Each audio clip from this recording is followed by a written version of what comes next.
Good morning and welcome to the weekly intelligence briefing brought to you by Washington Post Intelligence. I'm Louisa Savage, editorial director of WP Intelligence, and I'm thrilled to welcome you to what we intend to make a valuable and highly interactive 60 minutes. If this is your first time joining us, let me give you a little bit about WP Intelligence and why we're here. With your participation, we are creating a new and different approach to the news. We are a premium analysis service and a business for business and policy leaders like yourselves, and we're building a community conversation among decision makers, analysts, and policymakers who are navigating global power, policy, and markets. And your voice shapes it. Your questions, whether you ask them here, over coffee, or in an email, they help guide our reporting and help set our priorities. So my email's on your screen, and I invite you to please use it. I genuinely want to hear from you. And if you're not yet a subscriber and you want full access to our briefings, our reports, and our interviews, click the link in the chat to request a free demo. And here's what your subscription unlocks. Weekly intelligence reports written like high-level cables with actionable recommendations for business leaders, weekly interviews with decision makers and insiders, a free Friday newsletter that you can share with your team, and all of it infused with deeply sourced reporting by our analysts who are also veteran journalists. And we've also launched a downloadable graphics library with relevant data visualizations that you can use to enhance your reports and brief your stakeholders. And finally, these live briefings are our weekly real-time conversation with you. We hope to make this time really worthy of appointment viewing, a place where you can bring your questions, pressure test assumptions, and connect the dots between what's happening here and around the world. So at the end of this session, please tell us how we can do better. So today, our focus is the new industrial order being created by the Trump administration's moves on trade and industrial policy. The US and the global economy is being reshaped, and the implications are quite enormous for both US domestic companies and businesses around the world. And to help us make sense of some of these latest developments and what they mean for business and for governments, we are joined by two speakers who know these issues very well. Josh Rogin is our lead global security analyst at WP Intelligence, and he has been writing deep dive reports on our platform, both on trade and on the latest moves by the White House to take stakes in private companies. Hey, Josh. Good morning.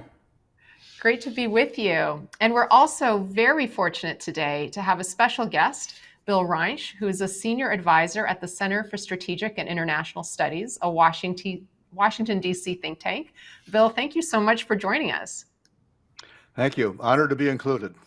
It's so great to have you. Bill has had a long career in international relations and economics. He's served, among many other things, as president of the National Foreign Trade Council, which represents multinational corporations on international trade and tax policy. He served as Undersecretary of Commerce for Export Administration in the Clinton administration, and he's worked on Capitol Hill for senators of both parties. So I'm really excited to drill down on these issues with both of you today.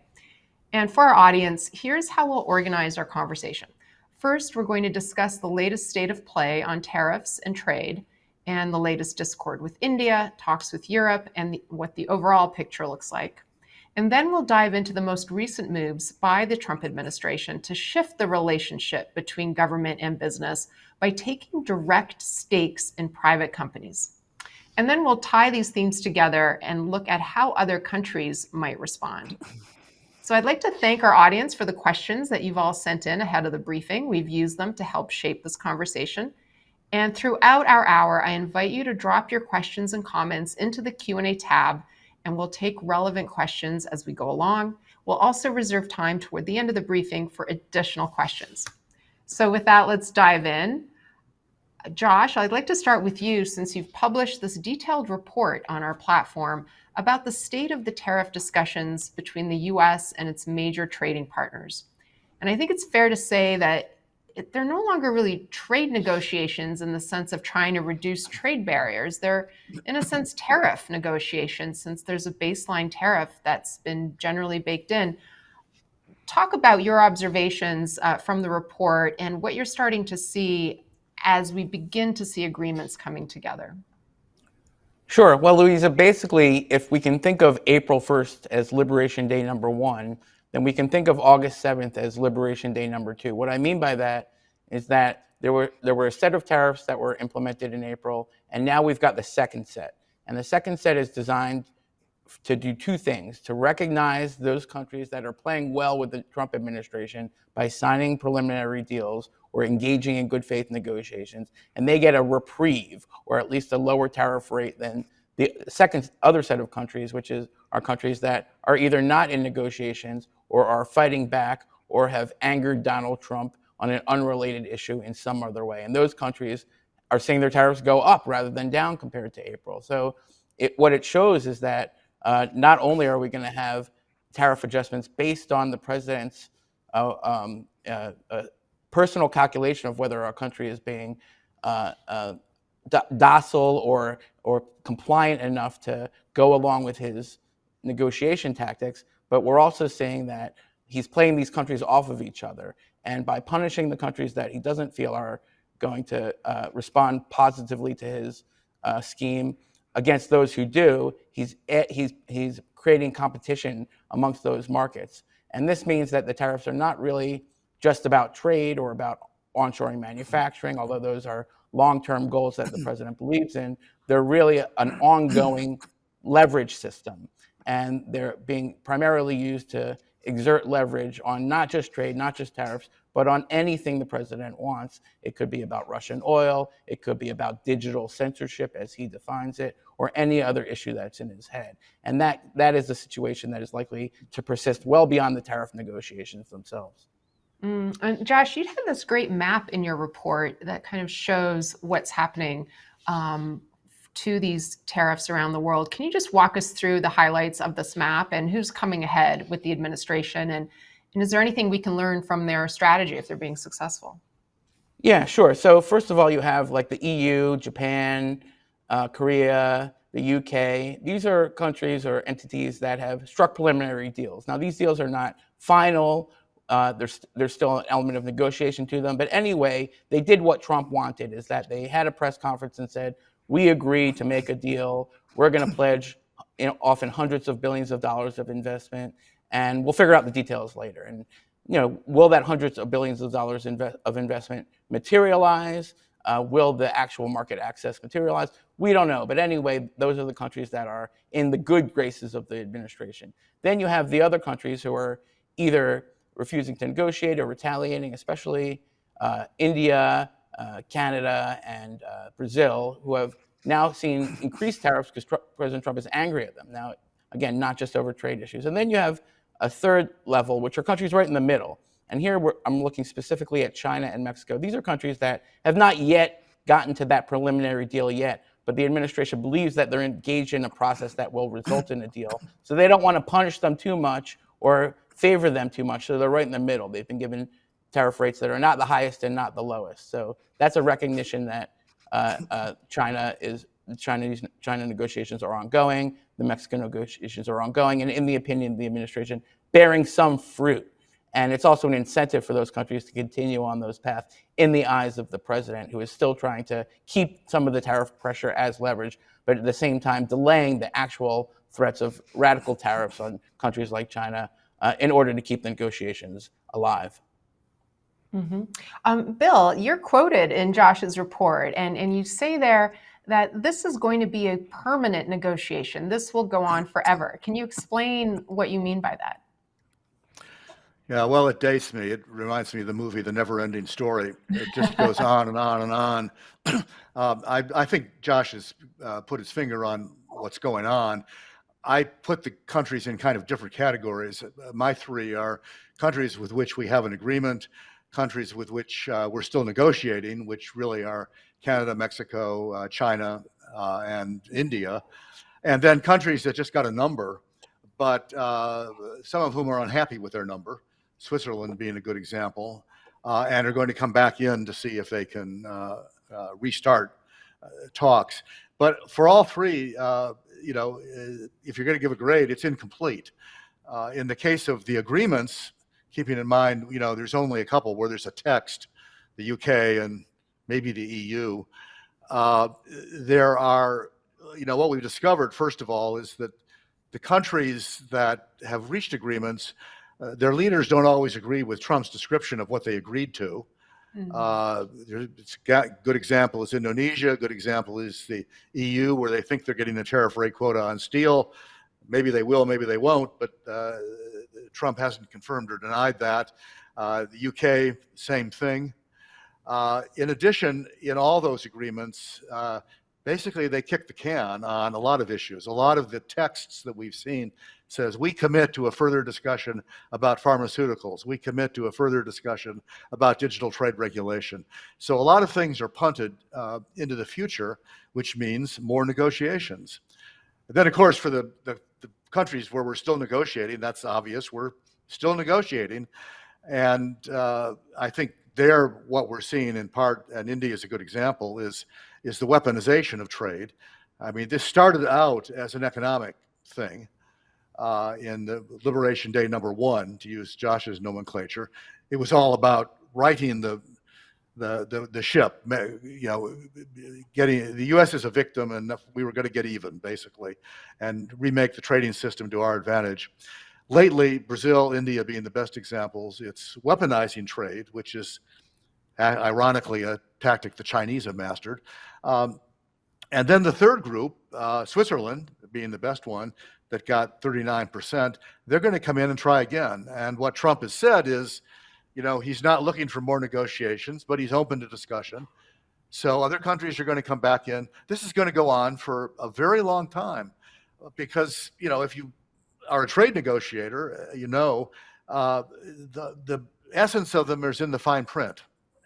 And if you're going to make a deal about what you are going to do with respect to a tariff, or particularly with respect to non-tariff barriers, you really have to get into very fine details about exactly what is covered and what is not.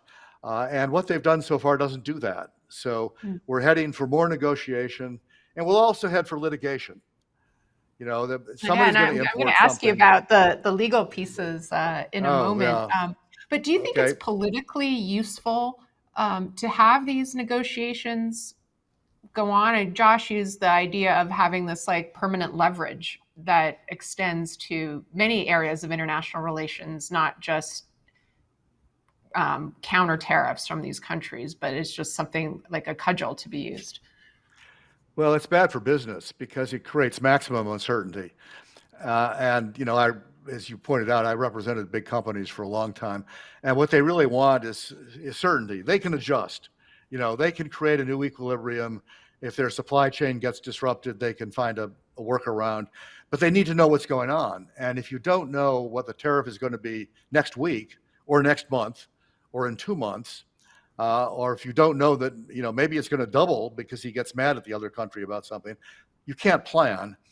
And the irony of it, it's counterproductive to his own goals, because what he really wants to do is reshore manufacturing.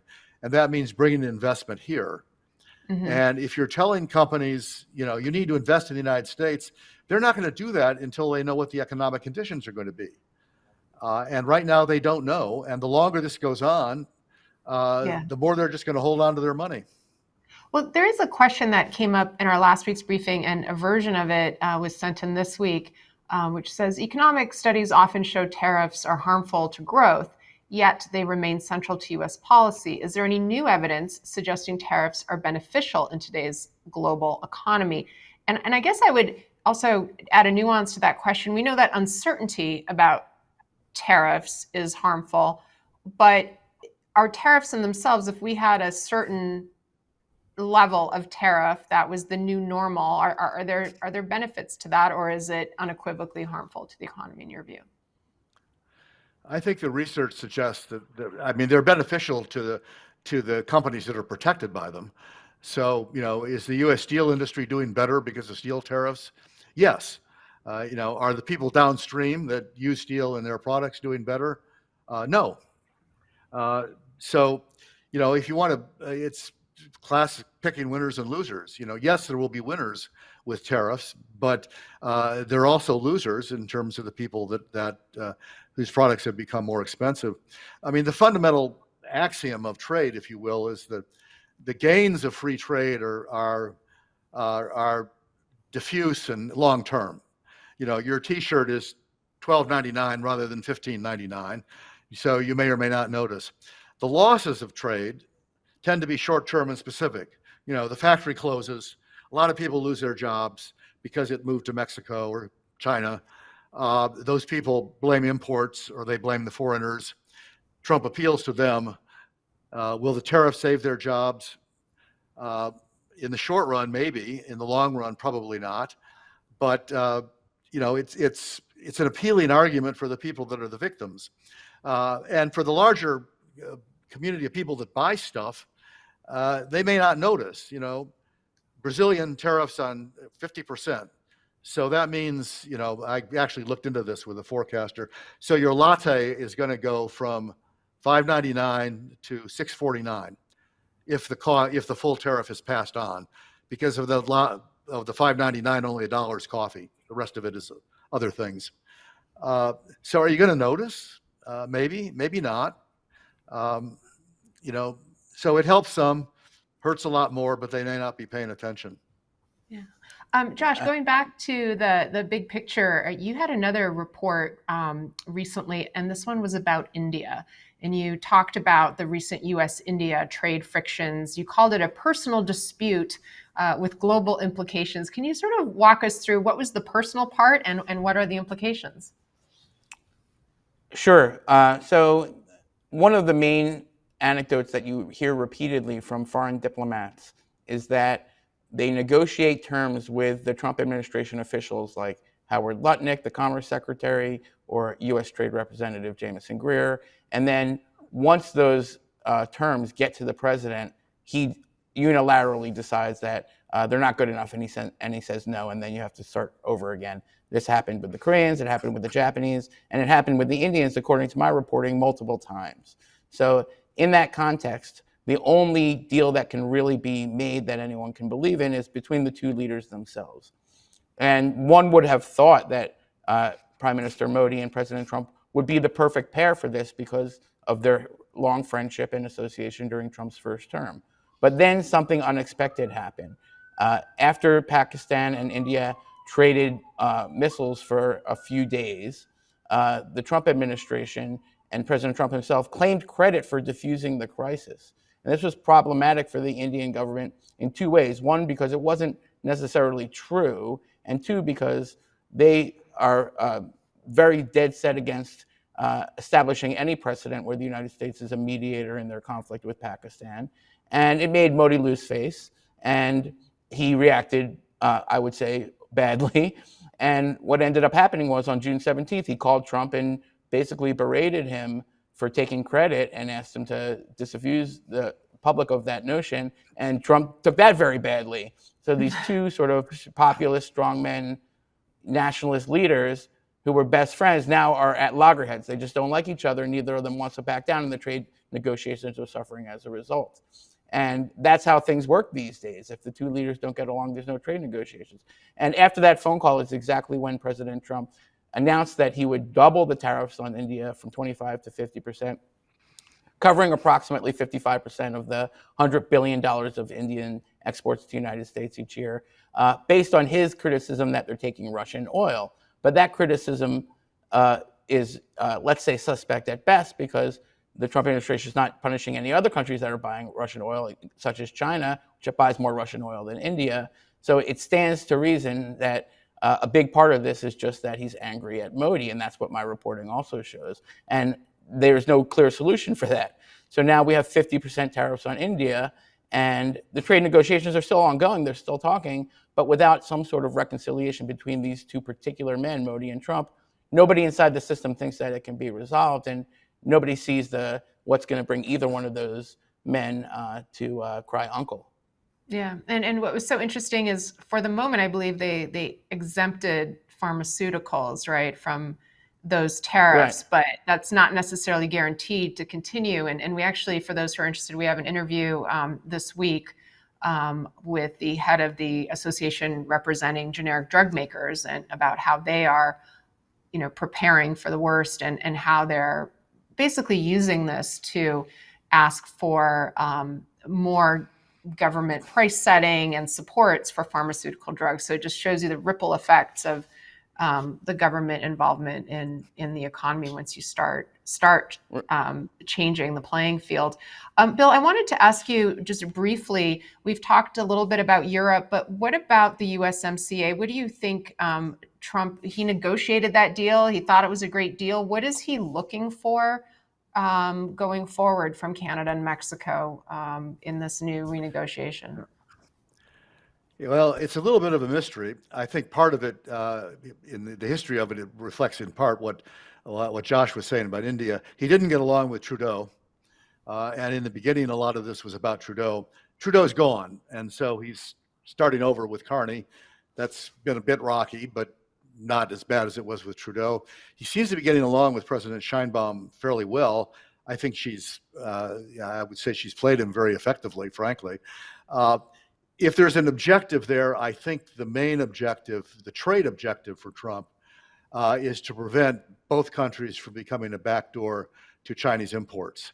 They're very worried that, with good reason, that the Chinese, because they're going to have tariffs and other difficulties getting their stuff into the United States, that they'll transship it through Mexico in particular, or Canada, or that they'll set up factories in those countries and create Chinese products in Mexico and then import them as Mexican products.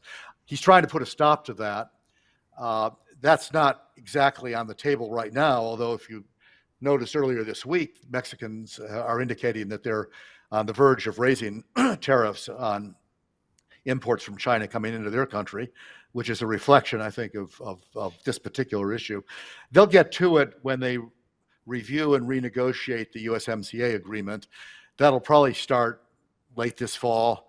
Under the agreement terms, they have to make a decision about extension by next July. So it's all going to be on the table going forward. I think that's his biggest objective. With Canada, it's hard to say exactly what he wants.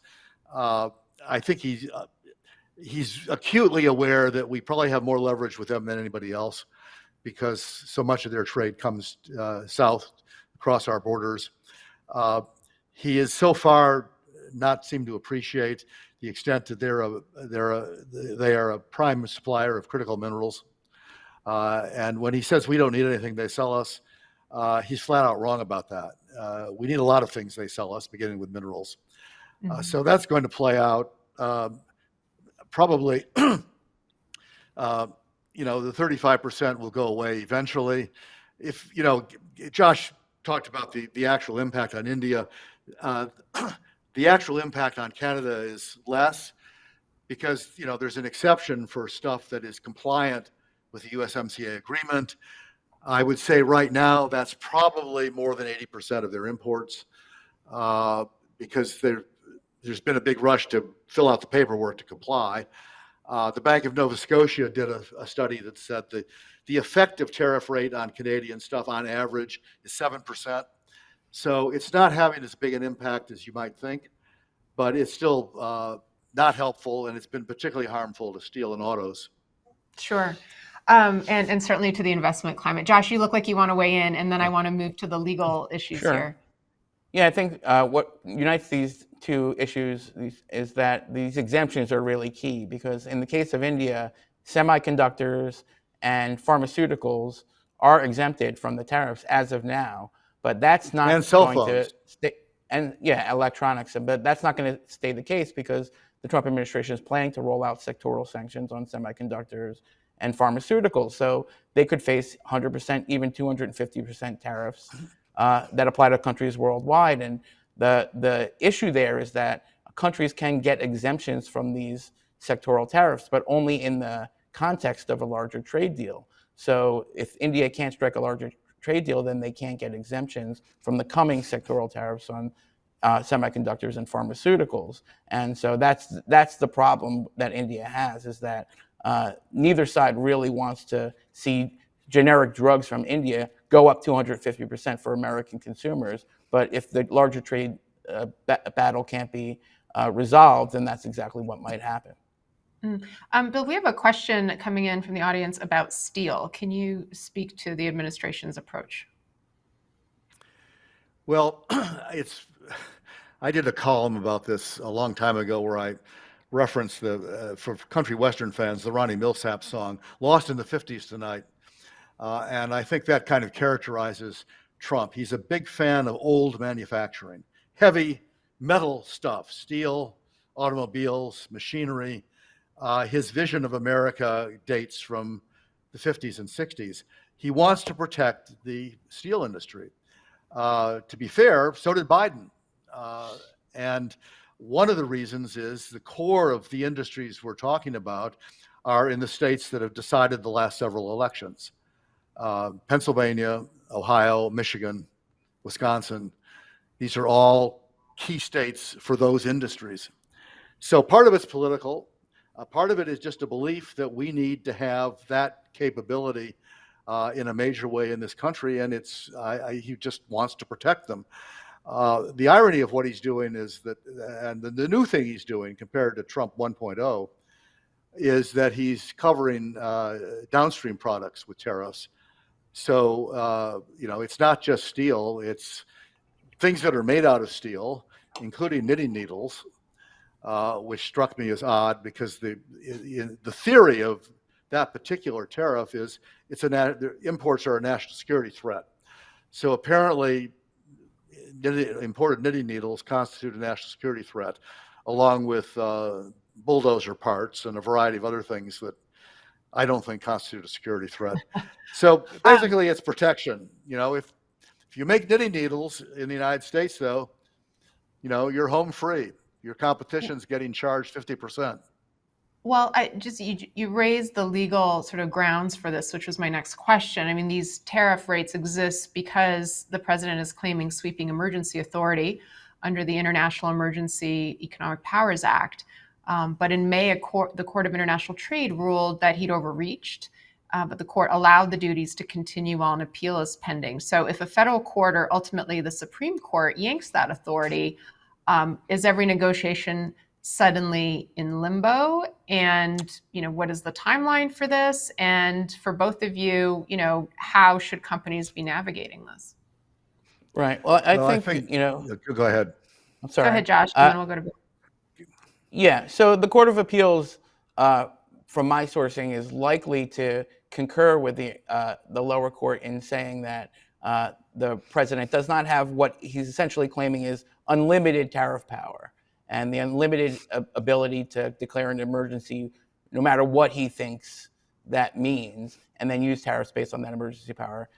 However, what's not clear is whether the appeals court, and they may not do that, but even if they do concur with the lower court that this is not legal, they may not injunct those duties right away, leaving that for the Supreme Court to decide. So you would have a continuation of the tariff structure that we have while the Supreme Court decides whether to hear the case, and then if they hear the case, how to rule on the case, which could be a very long time.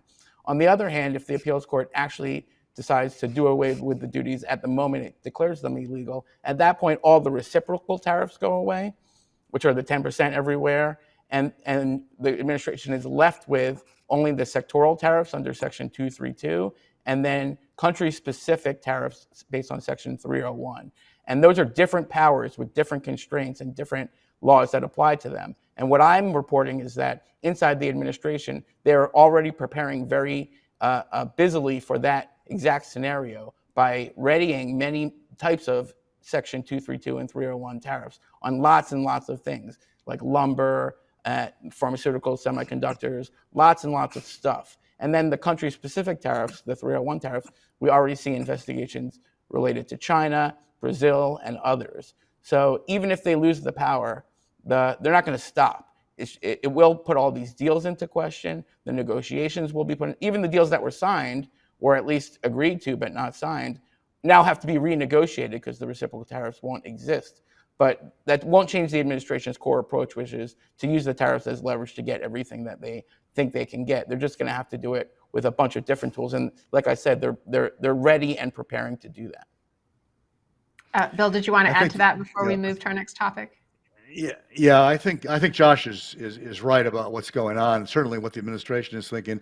I've told other government reps, if you think this is a lifeline that you're going to get saved by the courts, uh, don't count on that, because I think the likelihood is, even if he loses, I think Josh is right that the interim steps, they'll continue to allow the tariffs to be in effect until the Supreme Court rules. And even if the Supreme Court rejects the president's argument, I think at that point the administration will do two things. One, they'll do what Josh just said. They'll find other statutes to fill in, although that's more complicated than you might think. The other thing I think they'll do is they'll say that for the countries with which there's an agreement, the tariffs are the product of the agreement, and therefore are not covered by the court's ruling, which relates to IEPA. That's disingenuous, but I think that that will just produce more litigation, and and the tariffs will stick while they're litigating. Meanwhile, the president seems to like 232, the national security one. At some point, those don't pass the laugh test. He just added furniture to that this week. I don't think furniture constitutes a national security emergency. And I think it's only a matter of time before people start suing him on those grounds. Whether you can find a judge willing to second guess the president, I don't know. Right. All right. Well, let's move on to the next big shift we want to talk about, which is the U.S. government taking stakes in major private companies and contemplating doing so even more broadly. And Josh, you have a new report out this week on this topic, and you've been talking to a lot of people around town. So why don't you explain for us the moves the administration has taken so far, how the companies have responded? Right. Well, what we're seeing is an escalating strategy on the part of the White House to exert either fees or equity stakes in companies that need something from it, no matter what they need. Maybe they need an export license restriction lifted, or maybe they need an injection of cash, or maybe they already took some cash in the case of Intel, and now the administration says, wait a second, that cash has strings on it that we didn't tell you about, or that weren't in the deal in the first place. And we're seeing a variety of tactics, but the pattern is the same, that if you want something from the Trump White House, you got to give something back to the American people. Now, in the case of Nippon Steel and U.S. Steel, the Trump administration took what they call a golden share. And this is sort of based on a British model where they have some governance, but not a lot. And then they also have sort of veto power over the strategic decisions of the Nippon Steel-U.S. Steel partnership. And in exchange, they abandoned national security concerns related to acquisitions that were raised before the election.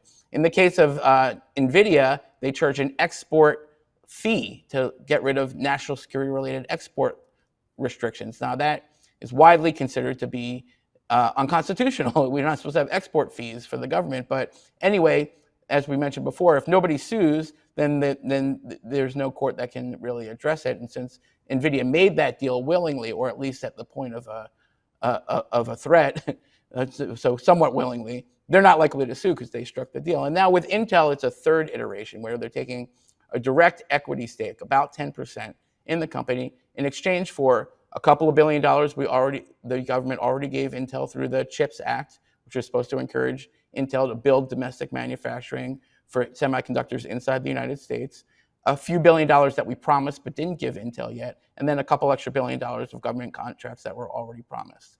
Now, Intel really didn't have a choice, because what the Trump administration did is they threatened the company. Trump called on the CEO, Lip Bhutan, to resign over conflicts of interest related to China. Conflicts of interest, by the way, that a lot of people in the government think are real and concerning.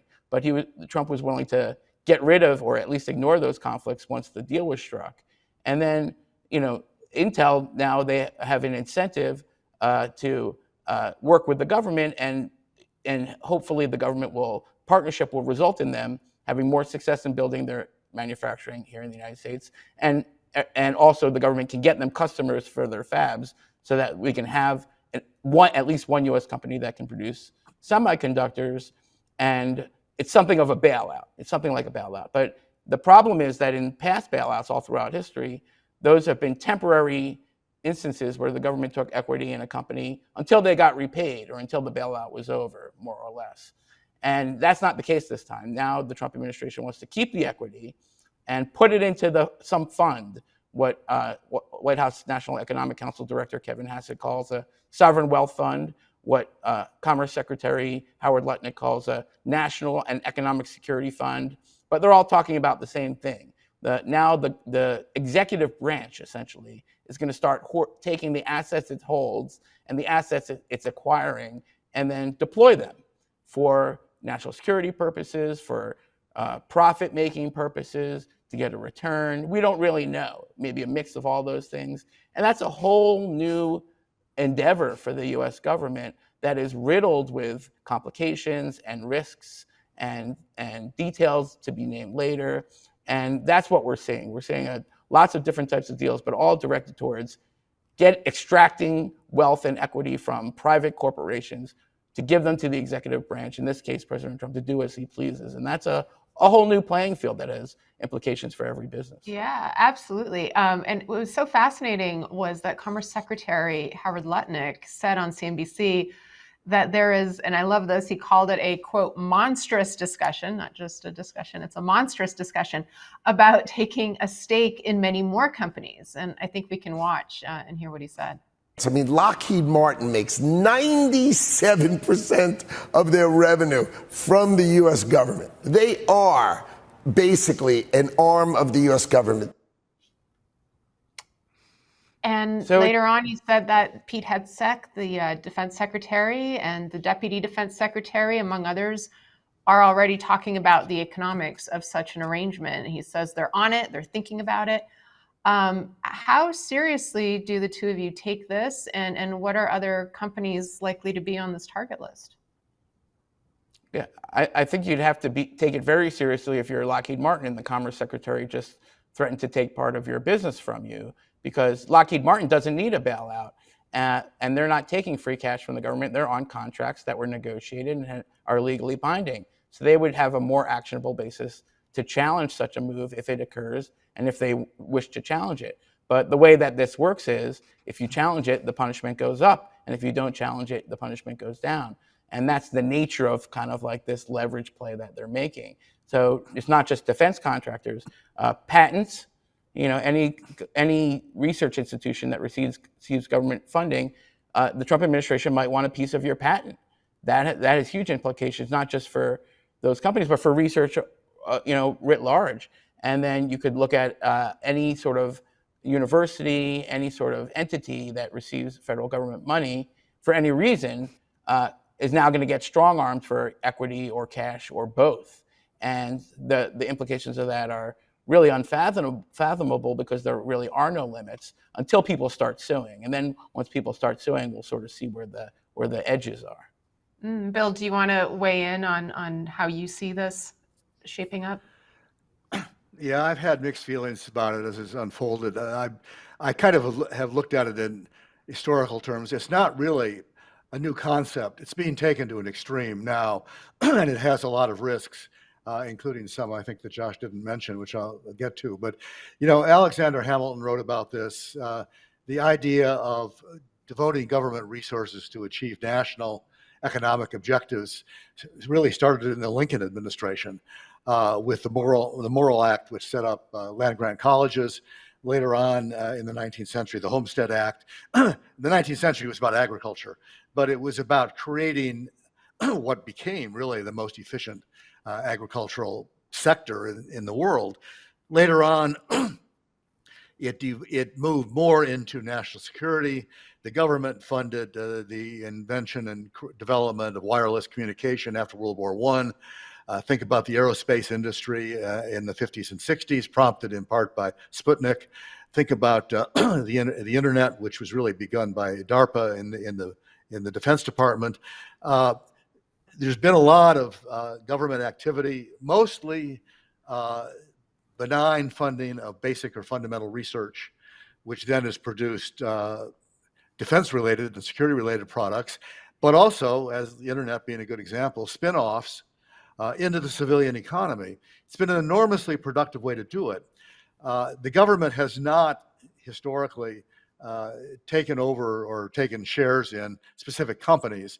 The times they've done it in the past are exactly what Josh said, bailouts of specific companies that were in distress, where there would be a large national economic impact. The auto industry is the best example of that on several occasions. What's new this time is the idea that is, on the one hand, if you get something from the government, you have to give something back. So the goal is not how do we make the country stronger, it's how do we increase government revenue. But second, it's sort of a pay-to-play thing, which I think is very worrisome. I mean, the message to companies is if you want the government to help you, come in the White House, meet with the president, bring your checkbook. That's not the way the economy ought to operate. It's not healthy for our democracy. It's not healthy for businesses either. I think it also ends up with situations in which the government, whether it has a golden share or not, whether it has even a voting share or not, because in the case of Intel, it's clear it will not. They won't even have any board seats. Nevertheless, they're going to have their thumb on the scale. Intel management, every move they make, they're going to be thinking, what is the White House going to say about this? What are they going to think about that? Because they're going to be, the largest, at least the short term, I guess, shareholder. So in essence, you're going to have the government guiding decision makings in a host of private companies. What are the government's goals going to be? What are their motivations going to be? We don't know. And there don't seem to be any guardrails or guideposts built in to constrain the government's activity, or particularly to constrain the president's activity. And I think at the end of the day, that's what's really worrisome about it. Yeah. Josh, you had a just fascinating reporting in your piece about conversations that you've had with some foreign diplomats, and they're telling you that actually this is coming up in trade negotiations. Can you tell us what you're hearing?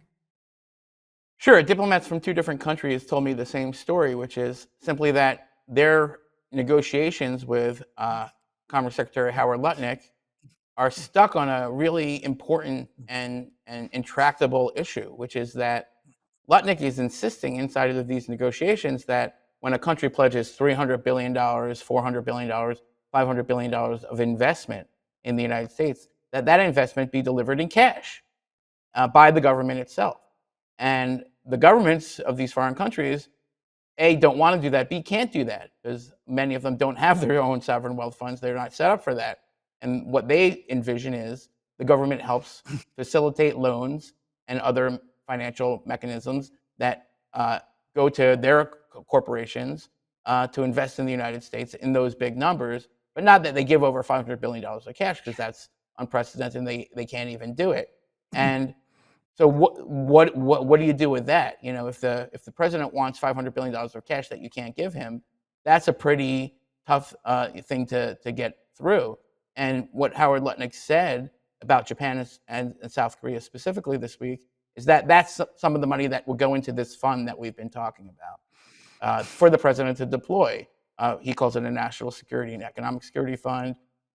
Kevin Hassett calls it a sovereign wealth fund, but it's something like that.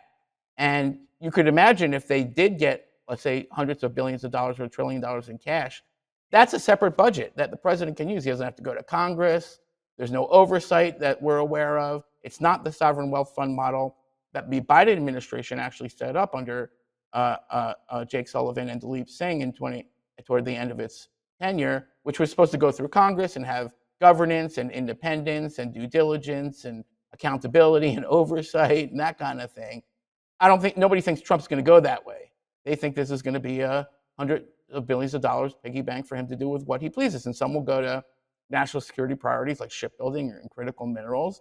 And some will go to who knows what. And then once the government has all of this money to deploy, the incentives for conflicts of interests and corruption just go through the roof, because all of the businesses that are associated with the Trump family and all the friends and all of the donors and all of the lawmakers and the hangers-on have an incentive to go with them to, again, distort the market by intervening in all sorts of industries all the time.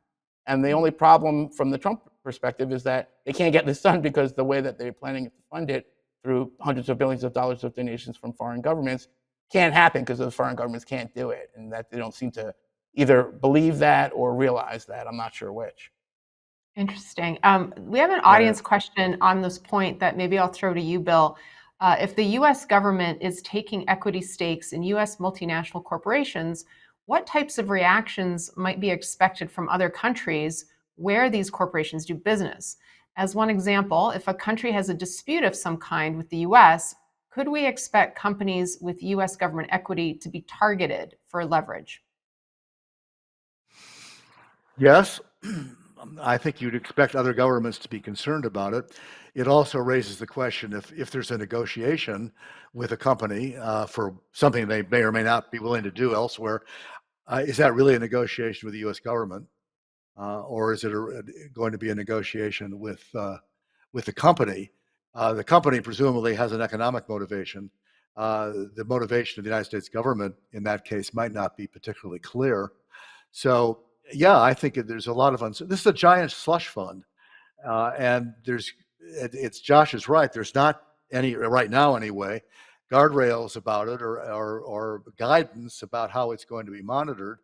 I mean, one reason that doesn't exist is for the reason he said, which is I'm not sure the other countries are going to cooperate doing it in doing it. But on the question of equity shares, it raises the question really for foreign governments, who's in charge? And if a company comes in and wants to make a substantial investment in France, for example, and it's a U.S. company where the government has an equity share, where maybe the largest shareholder, the French government is going to be asking, who am I really dealing with here?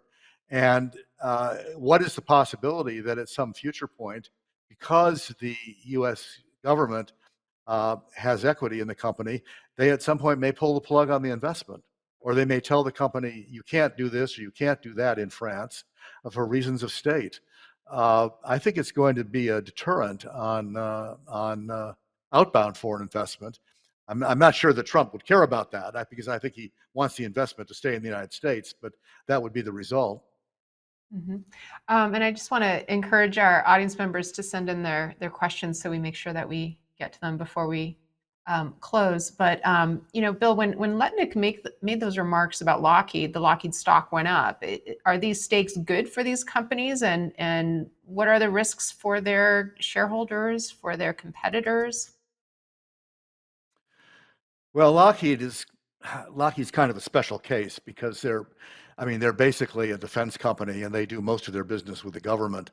My attitude is it ain't broke. I don't see why we're fixing it, but it's not typical of what we're talking about. Their share of, they make civilian products, but it's not the biggest part of their business. I think that I don't know. I just the whole thing makes me nervous. Is probably the best thing to say. What it will do in the short term, maybe it will pump up their stock. In the Lockheed case, probably because they do so much business with the government. In the long term, though, what it does is raise questions about the company's management and what the company's long-term objectives are. Because you've got this 800,000-pound gorilla lurking behind the curtain, waiting to say, "Oh, don't do that. That's a bad idea." And everything the company's going to do going forward, they're going to do with one eye on the White House, and that's not really the way the capitalist economy is supposed to run. Right. Josh, you had in your report a little bit of guidance about the kinds of companies who might be next on the list.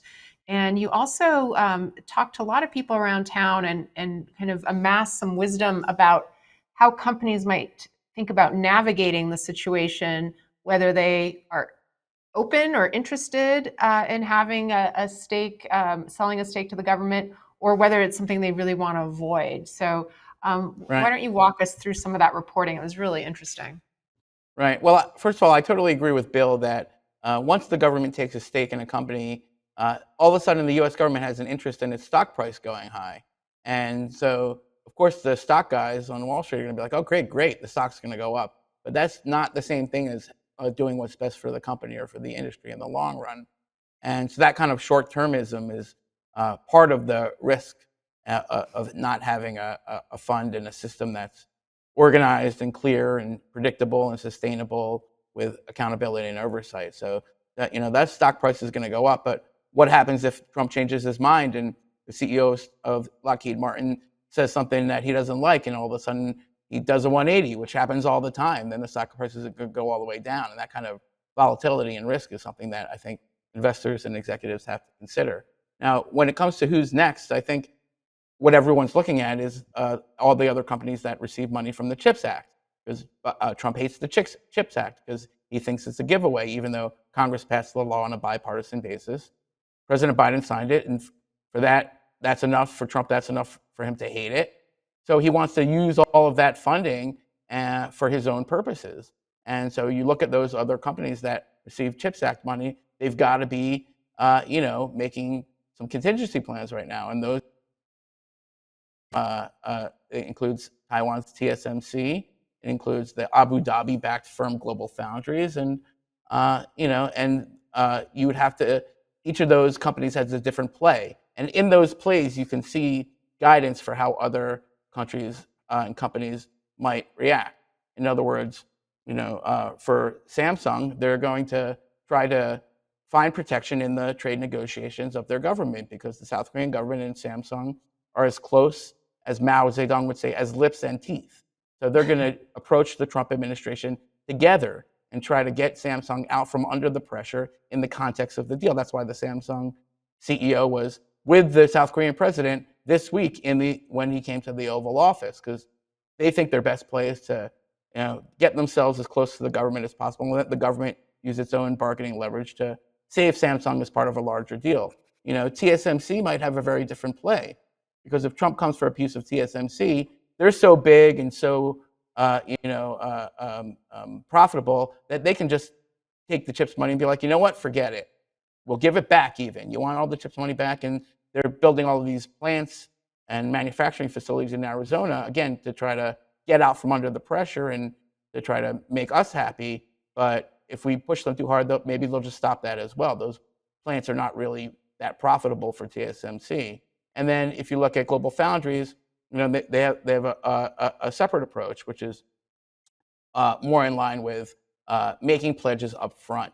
So if you want to avoid getting the tax or the equity thing, you can come to the table with a U.S. investment plan and say, hey, listen, you don't need to worry about us because we're going to double or triple our plans to invest. And Samsung plays in this space too. And Trump will be happy, and then maybe he won't tax us or strong arm us for a piece of equity. So I think all companies have sort of got to look at where they are, because if you're a company that has access to the president through your national government, or because you're just that big of a company, then maybe you want to get in there and make a deal, and you want to prepare and understand what your board will tolerate and what your shareholders will tolerate. And then when you get to the White House, you have a pretty good idea of what that deal is. And then you're going to have to kiss the ring. You're going to have to agree with Trump's narrative that this is like about onshore manufacturing or whatever it is. If you're a smaller company, well, you're in a much tougher position, because you're not going to have the government advocating on your behalf, and you're not going to have that Oval Office meeting with the White House. So you might want to protect yourself by doing the other prophylactic things that we just mentioned to avoid making a deal that is totally not going to be in your favor. Mm-hmm. And every week at our briefings, we try to take a few minutes just to talk about what's next. So Josh, can you give us a preview of what you'll be covering next week for our subscribers?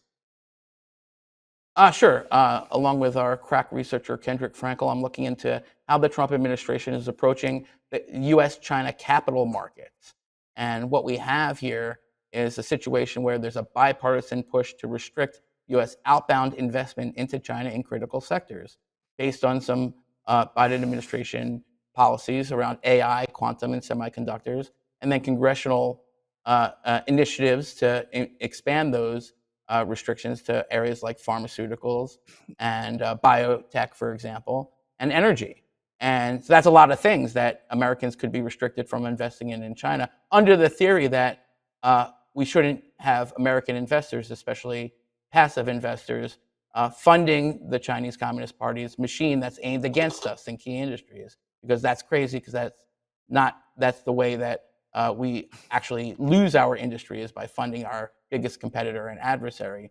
On the other hand, the Trump administration may not take that view, because President Trump is right in the middle of negotiations with China on trade and may not want to antagonize the Chinese. And we see a pattern of the Trump administration relaxing national security restrictions on China in order to facilitate those negotiations. And that's the tension. It's between sort of the China hawks and the people inside the administration who just want to make a deal to make the U.S.-China economic relationship warm and fuzzy.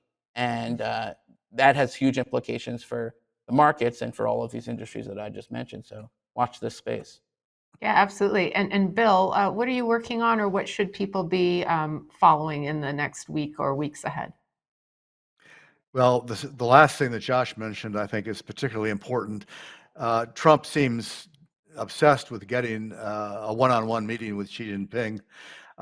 There's dissent within the administration, as he said, over how to approach the Chinese. We have decouplers, China hawks, and then we have Trump, who wants to make a deal. He seems to be willing at the moment to throw the Chinese various bones in order to get there. My view has been that the Chinese played him successfully in his first term, and they'll probably play him successfully again in the second term. But the tension within the administration, how this plays out, and the extent to which national security interests either get sacrificed or promoted is important and interesting to watch. The other thing I'm looking at is much wonkier, and I confess to being a trade wonk on this stuff. The sleeper issue on the tariffs, I think, is going to turn out to be the transshipment issue. A number of these agreements say, the tariff is going to be X, but if the item is transshipped, meaning basically Chinese stuff coming through your country, it'll be double. That was the Indonesian deal. In Vietnam, it was explicitly, I think, 40%, which was double.